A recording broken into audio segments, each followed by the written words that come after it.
A ver, toda gran caída, toda gran tragedia tiene una anatomía, ¿verdad? Y en el corazón de esta increíble historia, el destierro de Lumen, lo que encontramos no es solo una rebelión, es algo mucho más profundo. Es literalmente la anatomía del orgullo. Vamos a desgranar cómo empieza todo. Pero claro, para poder entender una caída de este calibre, primero tenemos que entender la perfección que había antes. El reino eterno, ojo, no era un lugar físico, era más bien un estado. Imaginemos una sinfonía perfecta, ¿vale? Un equilibrio total de propósito y de luz, donde todo, absolutamente todo, vibraba en armonía bajo la presencia de su creador, Elión. Vale, para situarnos, en este drama cósmico hay cuatro figuras que son la clave de todo. Por un lado, en la cima tenemos a Elión, el creador, la fuente de todo. Luego está el ungido, el verbo eterno, que va a ser central en todo este plan. También tenemos a Micael, el príncipe de los ejércitos celestiales. Y, como no, a nuestro protagonista, Lumen, el portador de la luz, el ser creado más increíble de todos. Vamos al lío. Empecemos por el principio, claro, con Lumen en su estado original, en todo su esplendor. Es que su título ya lo decía todo, ¿eh? El portador del alba, el primer cantor del reino. Y aquí está la clave para entenderlo todo. El propósito de Lumen. Era el primero, sí, el más glorioso de todos los seres creados. Se dice que su voz era como un río de cristal, imaginaos. Y este pero es gigante. Su función no era generar luz, era reflejarla. Su existencia entera era, en sí misma, una ofrenda, una canción de adoración viviente. Era perfecto. Y lo peor de todo es que él lo sabía. Y de repente, todo cambia. El orden perfecto se tambalea. Elión presenta una figura nueva, o bueno, para ser exactos, una que siempre había estado ahí, el ungido. Y aquí está el detalle crucial. No era una creación como Lumen, era eterno. Y se le revela como la pieza central de un plan completamente nuevo, un plan que tenía que ver con una futura creación, una hecha de simple polvo. Y es justo este anuncio, esta revelación, lo que planta la primera semilla de la discordia. Pero no en el reino en general, no, sino en un lugar mucho más concreto y peligroso, en el mismísimo corazón de Lumen. Ahí es donde nace una pequeña sombra, fruto de una pregunta disonante. Y es que aquí es donde estalla el conflicto interno. A ver, pensemos. La gloria de Lumen era espectacular, visible, deslumbrante. Estaba hecha para ser admirada. En cambio, la del ungido era todo lo contrario, humilde, silenciosa. Era la fuente de la luz, no un simple reflejo. El propósito de Lumen era brillar, actuar. El del ungido era servir, entregarse. Y esta diferencia, que es abismal, fue algo que Lumen sencillamente no pudo aceptar. Todo, absolutamente todo, empieza aquí, con una única pregunta, silenciosa, que se forma en su interior. Y ojo que esto es muy importante. Al principio no es odio, ni siquiera es envidia.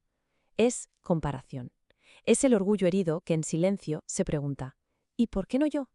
A partir de esa pregunta, todo se pudre por dentro. Su propósito se corrompe.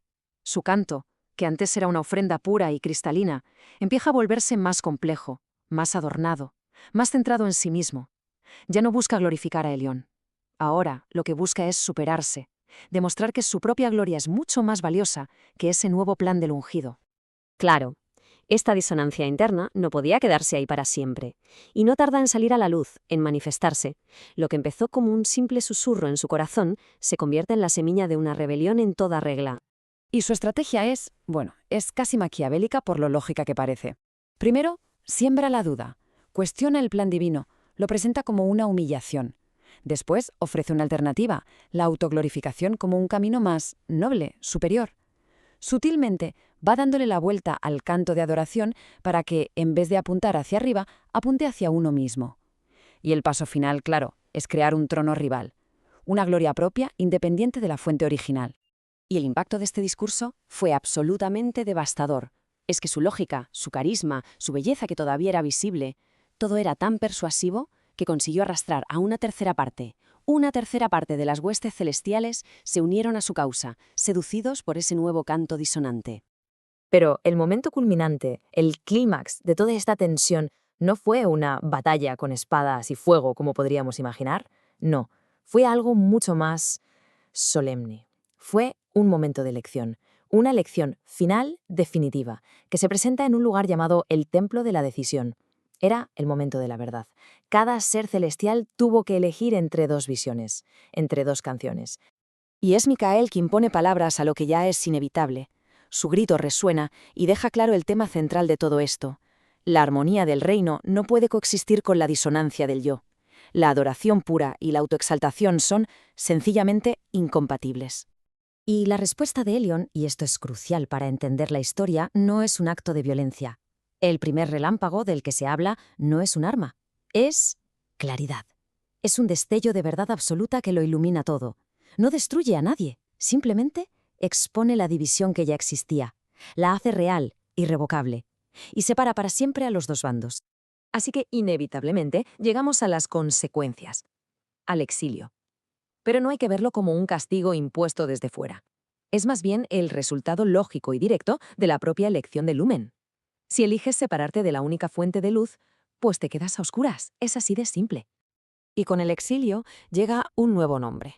El que era Lumen, portador de luz, ahora es Abaddon, un nombre que significa el desgarrado, el que no puede ser reconciliado.